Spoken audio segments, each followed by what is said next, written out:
प्रशासन द्वारा अब घर घर स्वास्थ्य किट पहुंचाई जाएगी। प्रत्येक किट में 15 आइटम शामिल होंगी, जिसमें एलोपैथिक व आयुर्वेदिक दवाइयों, मास्क, AAA बैटरी सहित pulse oximeter, digital thermometer, steamer और एक बुकलेट डाली गई है। दवाइयों में paracetamol, vitamin B, ORS packet, अणु तेल, काढ़ा और गिलोय वटी ली गई है। जबकि पल्स ऑक्सीमीटर, डिजिटल थर्मामीटर और स्टीमर, ये तीनों चीज एक सप्ताह के बाद वापस ले ली जाएगी। वापस ली गई तीनों आइटमों को, पल्स ऑक्सीमीटर, डिजिटल थर्मामीटर और स्टीमर को अच्छी तरह से सैनिटाइज करने के बाद इन्हें आइसोलेटेड मरीजों को दिया जाएगा, ताकि जरूरत पड़ने पर नए संक्रमित मरीजों को उपलब्ध करवाई जा सके। यह काम आशा वर्कर और ANM करेंगी। आज मंगलवार को करनाल के उपायुक्त निशांत कुमार यादव करनाल के लघु सचिवालय के सभागार में स्वास्थ्य किट के वितरण कार्य को लेकर मीडिया से बातचीत कर रहे थे। उपायुक्त निशांत कुमार यादव ने कहा कि करीब 94% होम आइसोलेटेड मरीजों को घर पर ही बेहतरीन चिकित्सा सुविधाएं उपलब्ध करवाने के उद्देश्य से प्रशासन द्वारा करीब 6000 स्वास्थ्य किट तैयार करवाई गई है। उन्होंने बताया कि अस्पतालों में केवल 6% मरीज ही दाखिल है, शेष 94% होम आइसोलेटेड है। ऐसे मरीजों को भी बेहतरीन स्वास्थ्य सुविधाएं उपलब्ध हो, इसके लिए प्रशासन द्वारा स्वास्थ्य किट तैयार करवाई गई है, जिसे मरीज के घर तक पहुंचाया जाएगा।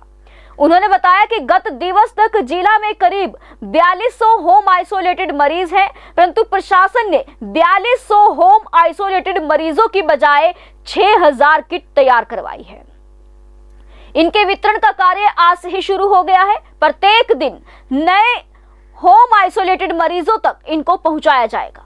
किट की उपलब्धता सुनिश्चित करने के लिए हेल्पलाइन नंबर 1950 से जानकारी हासिल की जाएगी। इसके अलावा संबंधित SDM अपने अपने क्षेत्र के नोडल अधिकारियों से प्रत्येक दिन की रिपोर्ट लेते रहेंगे। DC ने एक सवाल के जवाब में बताया कि जो पहले से होम आइसोलेटेड मरीज है, उनके स्वास्थ्य के हालचाल के बारे में करीब 200 MBBS विद्यार्थी तैनात किए गए हैं, जो कि प्रत्येक दिन कॉल पर उनके स्वास्थ्य के बारे में जानकारी लेते हैं। अगर किसी को मेडिसिन की जरूरत है तो उसे घर की स्वास्थ्य किट पहुंचाई जा रही है। फिर भी यदि किसी मरीज के स्वास्थ्य में गिरावट आती है तो उसे तुरंत KCGMC कोविड अस्पताल में दाखिल करवाकर उपचार किया जाता है। उन्होंने बताया कि प्राथमिक स्तर पर ग्रामीण क्षेत्र के लोगों को गांव में ही आइसोलेशन सेंटर की सुविधा दी जा रही है। जिले के अब तक 50 गांवों में करीब 650 बेड के आइसोलेशन सेंटर बनाए गए हैं। इसी प्रकार से द्वितीय स्तर पर CSC में 15 से 25 ऑक्सीजन बेड तैयार करवाए गए हैं तथा KCGMC में केवल अब सीरियस मरीजों को ही दाखिल किया जा रहा है।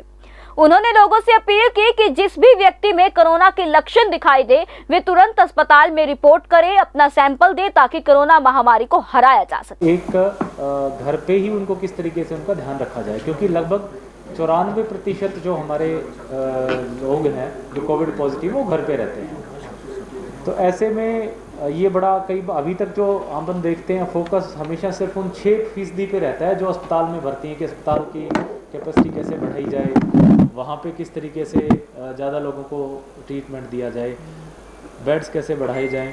लेकिन जो 94% लोग हैं जो घर पे ही हैं, उन पे अब समय है कि हम उन पे ध्यान ज़्यादा फोकस करें, केंद्रित करें।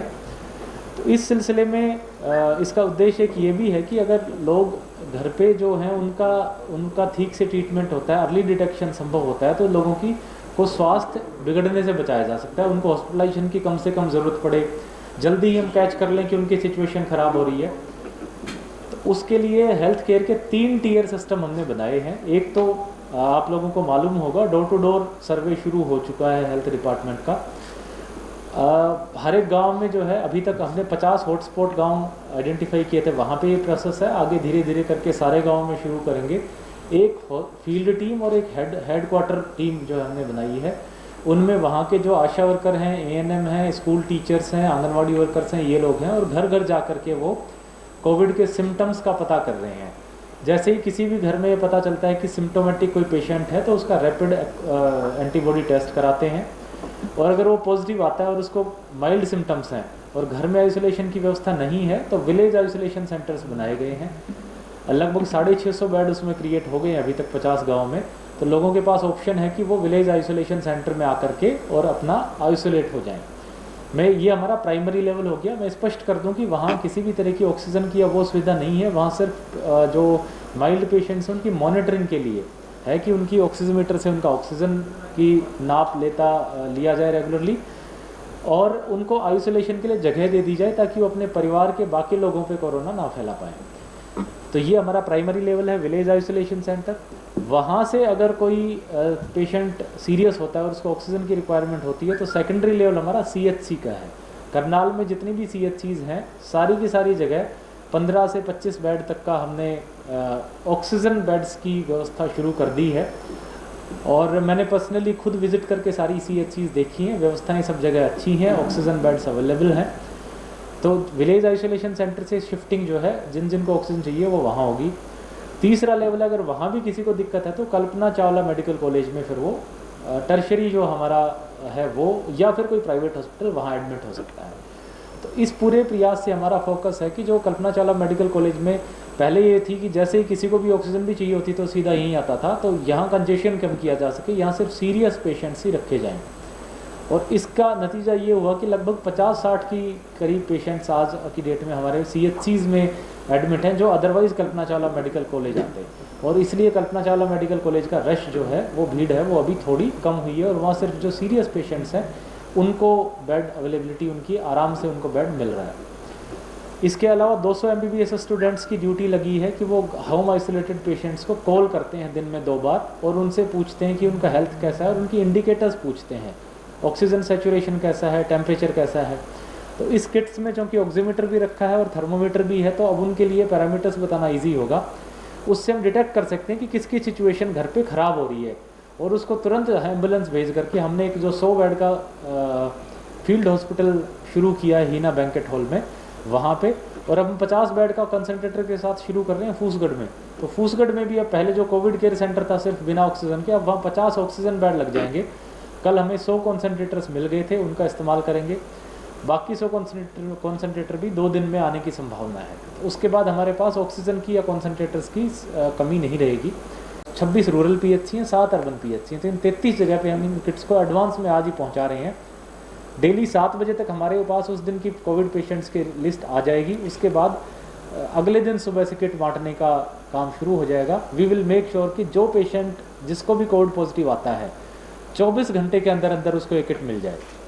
और अगर किसी को 24 घंटे के अंदर किट नहीं मिलती है तो 1950 नंबर पे हमने आज सुबह इंस्ट्रक्शंस दे दी हैं ऑपरेटर्स को विशेष रूप से कि भाई किसी का भी ये कॉल आता है कि मुझे कोविड पॉजिटिव आए हुए 24 घंटे हो गए और मुझे अभी तक होम आइसोलेशन किट नहीं मिली, तो वो अपना शिकायत दर्ज करा दे। उसको सिर्फ 3 चीज़ बतानी है, नाम, गांव का नाम और मोबाइल नंबर। उस गांव के नाम से हम PHC ट्रेस करके उसको जो छूट गया होगा उसकी किट वहाँ पहुँचा देंगे।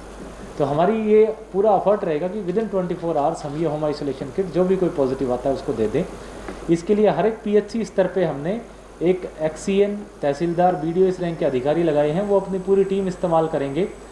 ये चीज़ें 8 आइटम जो है इसमें एनवलप में डाले हुए हैं अलग से। 9वां आइटम हो गया स्टीमर। ये बेसिकली स्टीम लेने के काम आएगा कोविड पेशेंट्स को, ये उसको प्लग करके इसको इस्तेमाल कर सकते हैं। 10वां आइटम है पल्स ऑक्सीमीटर। सबसे जो मैं कहता हूँ जो कि महंगा आइटम है इस किट में वो ये है, ये जो है ऑक्सीजन सैचुरेशन देने के लिए काम आएगा। उसके बाद डिजिटल थर्मोमीटर है, इससे टेम्परेचर ले सकते हैं वो कोई भी जो होम आइसोलेटेड पेशेंट है कि उनका बुखार कितना है। उसके बाद 3 जो मेडिसिन हैं आयुष की हैं, इसमें एक काढ़ा है, एक गिलोय टैबलेट है और एक अणु तेल है। ये तीनों आइटम्स हैं। और सबसे अंत में एक बुकलेट है जिसमें ये लिखा गया है कि होम आइसोलेशन में दिशा निर्देश की कब आपको चिंता करने की आवश्यकता है, कब आपको जो है इसमें प्रोनिंग की पोजीशन क्या है, क्या खाना चाहिए, कितना आराम लेना चाहिए, वो सारी बाहर भी रखा था ताकि वो बाकी जेल में ना फैसले। लेकिन काफ़ी सारे जो बेल पे होते हैं या जो फ्रेश अरेस्ट जिनके होते हैं वो बाहर से आते हैं। कई बार RT-PCR टेस्ट की भी उतनी रिलायबिलिटी नहीं है, कई बार हो सकता है जल्दी अर्ली सैम्पलिंग पे फॉल्स नेगेटिव आने के भी चांसेस हैं। और चूँकि वो क्लोज प्रोमाइसेस हैं इसलिए एक भी इंडिविजुअल अगर पॉजिटिव है तो वो बड़ी इमीडिएटली सबको फैला सकता है। बट हमने और डेडिकेटेड डॉक्टर्स लगाए हैं, टीम भी लगाई है। शुरू में तो हम उनको बाहर रख रहे थे कल्पना चावला में कोविड केयर सेंटर में, लेकिन अब इतनी 92 की जैसे फिगर है, इतनी बड़ी संख्या में लोगों को बाहर रखना पॉसिबल नहीं है। दूसरा थ्रेट भी है, जैसे रेवाड़ी में 13 जो कैदी हैं वो कोविड केयर सेंटर को तोड़ करके वहाँ से भाग गए, तो बाहर रखना संभव नहीं है, इसलिए हम जेल में ही उनका ट्रीटमेंट करेंगे। जेल में ही कोविड वार्ड बनाया गया है। मामले घट रहे हैं, पहले से लोगों की लापरवाही उस हिसाब से बढ़ती जा रही है, क्या स्थिति है? अभी मौत का आंकड़ा वहीं पर है, स्टेबल है, लेकिन मामले घट रहे हैं। बिल्कुल, देखिए डेथ रेट अभी भी चिंताजनक है कि डेथ्स उतनी ही हो रही है, और इसके दो रीजंस हैं। एक तो हमारी लापरवाही भी कि जिससे मूवमेंट बढ़ गया, और दूसरा लेट रिपोर्टिंग। सबसे इंपॉर्टेंट जो चीज़ है कि हम जल्दी रिपोर्ट करें। अगर किसी को सैचुरेशन में, हम बाकायदा जो ये होम आइसोलेशन किट्स दे रहे हैं तो सबको वो डॉक्टर्स व्हाट्सएप पे वीडियो भेजेंगे कि ऑक्सीमीटर कैसे यूज़ करना है, तो उसको यूज़ करें, हर घंटे यूज़ करें, एवरी आवर हम अपना सैचुरेशन लें, और फिर वो देखें कि भाई डिप तो नहीं कर रहा, 92, 93, 94 से अगर नीचे आता है तो तुरंत हॉस्पिटलाइज हों। जितनी जल्दी हम ट्रैक कर पाएंगे उतनी जल्दी हम जान बचा सकते हैं। बेड्स और वेंटिलेटर को लेकर बता दीजिए। बेड्स की पोजीशन अब काफ़ी कंफर्टेबल है। CHC पे हम अभी जो हमें 100 और ऑक्सीमीटर्स कॉन्सेंट्रेटर्स मिलेंगे, और इनफैक्ट ये कॉन्सेंट्रेटर्स काफ़ी अच्छी क्वालिटी के हैं, 10 LPM के हैं, 10 लीटर्स पर मिनट। एक कॉन्सेंट्रेटर से 2 पेशेंट्स पे भी ऑक्सीजन दी जा सकती है। तो हम 10-10 बेड CHC लेवल पे और बढ़ाएंगे। अब हमारा फोकस है, क्योंकि ग्रामीण एरियाज़ में बढ़ा है, तो ग्रामीण एरिया से लोगों को लाके CHC में ही उनको ट्रीटमेंट दी जाए, ताकि उनको प्राइवेट हॉस्पिटल से या कल्पना चावला के चक्कर ना लगाने पड़े। तो बेड्स की पोजीशन अभी कंफर्टेबल है। रफली 30% बेड्स की अवेलेबिलिटी हमारे ज़िले में है, ऑक्सीजन भी हो या ICU बेड्स हों। और इन जनरल भी जो डिस्ट्रेस कॉल्स आती थी, SOS कॉल्स आती थी, उनमें कमी आई है। फिर भी लोगों को सचेत रहने की आवश्यकता है। अगर हमने ये और हफ्ता डिसिप्लिन के साथ निकाल दिया, तो जो प्रेडिक्टर है, एक दो ग्रुप्स ने, यूनिवर्सिटीज़ ने कोविड प्रेडिक्टर्स निकाले हैं, तो उसके हिसाब से इस महीने के एंड तक हमारे ज़िले की स्थिति काफ़ी कंफर्टेबल हो सकती है। रफली आई थिंक 55% टोटल जो 4200 एक्टिव केसेस हैं, इसमें मेरे ख्याल से लगभग 2500 के करीब जो एक्टिव केसेस रूरल एरियाज़ में होंगे, बाकी 1700-1800 जो है अर्बन एरियाज़ में होंगे। हाँ, PHC लेवल पे हमारे पास बाकायदा लिस्ट है। सो फॉर एग्जांपल अगर मैं कुछ PHCs की आपको बताऊं, फॉर एग्जांपल लेट्स से इंद्री है, सो इंद्री PHC में सेक्रेटरी मार्केट म्यूनिसिपल कमेटी इंद्री होंगे, भादसो PHC में SDO होंगे। सो अकॉर्डिंगली जो है क्लास 1 क्लास 2 ऑफिसर्स की ड्यूटी लगाई है। ये वो ऑफिसर्स हैं जिनका खुद का अपना स्टाफ है, क्योंकि डिस्ट्रीब्यूशन और रिट्रीवल में स्टाफ की चाहिए होगा, ज़रूरत होगी, इसलिए हमने ऐसे ऑफिसर्स लगाए हैं जो उस किट्स को बांट सकें घर घर जाके। फॉर एग्जांपल नगर निगम को हमने शहर में जिम्मा दिया है। सो नगर निगम के स्वीपर सफाई कर्मचारी होते हैं, वो एक किट ले जाके दे के आएंगे और फिर उसको रिट्रीव करके लेके आएंगे। तो हमने इस प्रकार के अधिकारी वहाँ पे। गवर्नमेंट ऑफ हरियाणा ने कमेटी बनाई है, ब्लैक फंगस के जो इंजेक्शन है उसको पहुँचाने के लिए मेडिकल कॉलेजेस में, प्राइवेट हॉस्पिटल्स के लिए, प्राइवेट हॉस्पिटल्स को वो पेड रहेगा, मेडिकल कॉलेज और गवर्नमेंट हॉस्पिटल में फ्री रहेगा। उसके बारे में थोड़ा सा इसमें एक बार CMO साहब आई थिंक ब्रीफ करना चाहेंगे। इसके अलावा भी इन जनरल जो भी मेडिकल के एक दो आपकी जो भी कोई क्वेरीज हों, वो CMO साहब बिल्कुल बताना चाहिए। की बात करें आए हैं, उसके अकॉर्डिंगली हमने अपनी डिमांड्स जो है स्टेट लेवल पे रेज़ करी हैं, तो वो हमारे वेयर हाउस में आ जाएगा। जैसे जैसे किसी को रिक्वायरमेंट होगी और गवर्नमेंट की instructions as far as pricing आएगी, प्राइवेट को ऑन दैट प्राइस और गवर्नमेंट में वो फ्री रहेगा। उसके लिए सर जो ये इंजेक्शन आएगा उसके लिए तो टाइम लिमिट है, भी इतने टाइम में डिलीवर होगा, ये स्टॉक में नो, हमारे पास ही जो हमारा वेयर हाउस है वहाँ पे वो आ जाता है। जैसे टॉसिमोब है वो हमारे हरियाणा करनाल का जो वेयर हाउस है वहाँ पे अवेलेबल होता है। जैसे स्टेट की टीम की हमें मेल आती है कि आपके डिस्ट्रिक्ट में ये अप्रूवल हो गया, विद इन 1 आवर हम उसको उसी हॉस्पिटल में डिलीवर करा देते हैं। तो 2 एक्टिव केस हैं सर, क्या स्थिति उनकी? नहीं, अभी 2 इसमें कल्पना चावला मेडिकल कॉलेज में एक अनफॉर्चुनेटली डेथ हो चुकी है, एक केस वहाँ पे अभी। Black fungus that is not black fungus, उसके साथ चांस उसकी फाइंडिंग है, डेथ उसकी कोविड न्यूमोनाइटिस से ही हुई है। तो इसके लिए भी कुछ प्रिकॉशंस हैं सर? नहीं, डेफिनेटली हम बता रहे हैं कि स्पेशली जो पेशेंट डिस्चार्ज होके जा रहे हैं हॉस्पिटल में, तो उनकी फिर भी मॉनिटरिंग हो रही होती है ब्लड शुगर की, लेकिन जो डिस्चार्ज होके जा रहे हैं उनको लगभग 1 महीने तक अपने ब्लड शुगर लेवल की रेगुलर मॉनिटरिंग करनी है। जो डायबिटिक पेशेंट है, क्योंकि हाई डोज ऑफ स्टीरॉयड भी यूज़ किया हुआ था, उसी में टॉसिलोमैब जो हमारी इम्यूनोसप्रेसिव ड्रग है वो यूज़ की होती है, तो उसके कारण इम्यूनोसप्रेशन के कारण ये ब्लैक फंगस जो है वो रिपीटेड हुआ है। नहीं, ब्लैक फंगस की उसके साथ पुष्टि हुई है, बट डेथ उसके कारण नहीं है। डेथ तो का कारण ARDS रेस्पिरेटरी फेलियर और न्यूमोनाइटिस।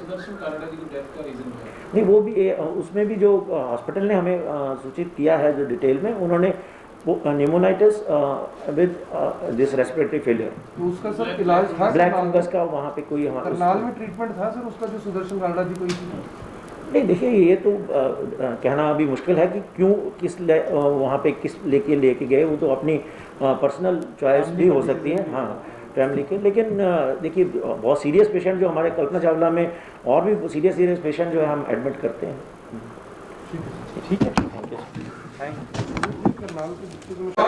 दोस्तों, मैं हूं तरुण मदान और इस समय मैं मौजूद हूं जिला प्रशासन के कार्यालय में। मैं आपको बता दूं कि इस समय आज उन्होंने एक जो होम आइसोलेटेड पेशेंट है जिनको कि कोरोना हो गया, कोरोना पॉजिटिव है, हालांकि वो होम आइसोलेट है, उनके लिए घर घर में एक होम आइसोलेट किट पहुंचाई जाएगी। इस किट के अंदर 15 चीज़ें अवेलेबल रहेंगी, जिसमें स्टीमर, ऑक्सीमीटर, थर्मामीटर रहेगा। इसके अलावा 6 दवाइयाँ, मास्क 6 दवाइयाँ, मास्क, और इसके अलावा आयुष मंत्रालय की तरफ से काढ़ा और ग्लोबिटी और एक और अन्य चीज इस किट के अंदर अवेलेबल करवाई जाएगी। हालांकि इनका ये भी कहना है कि हर 10 दिन के बाद इन पेशेंट से तीन आइटमों को वापस ले लिया जाएगा, जिसमें पल्स ऑक्सीमीटर, थर्मामीटर और स्टीमर है, उन्हें वापस ले लिया जाएगा। आपके सामने देख सकते हैं किट पड़ी है यहाँ पर।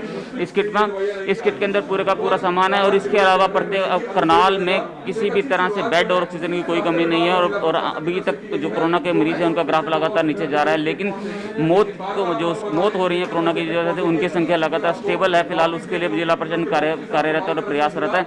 अब जिसके द्वारा अब ये होम आइसोलेट किट जैसे जैसे लोगों तक पहुंचेंगे वैसे वैसे लोग अपने स्वास्थ्य का बेहतर ध्यान रखेंगे, क्योंकि सैचुरेशन जो कि ऑक्सीजन सैचुरेशन थी उसकी डाउन होने की वजह से उनको सांस लेने में बड़ी समस्या आ सकती है। हमारी आपसे भी अपील है कि जो भी लोग हमारी इस खबर को देखेंगे वह प्रशासन के इस कदम को उठाएं और उनके द्वारा उनके घर में अगर कोई भी कोविड का पेशेंट है तो वो 1950 नंबर पर कॉल करके होम आइसोलेट किट मांग सकते हैं। लेकिन उन्हें 10 दिन के बाद इस किट में से 3 आइटमों को वापस लौटाना होगा। इसलिए कृपया करके आप प्रशासन का सहयोग करें और कोविड जैसी महामारी को भगाने में हमारा सहयोग करें। मैं Tarun Madan, senior camera person, Sunny Chaudhary के समाचार एक्सप्रेस के लिए धन्यवाद।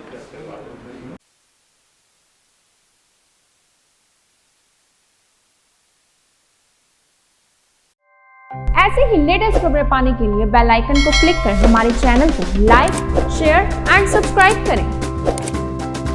धन्यवाद।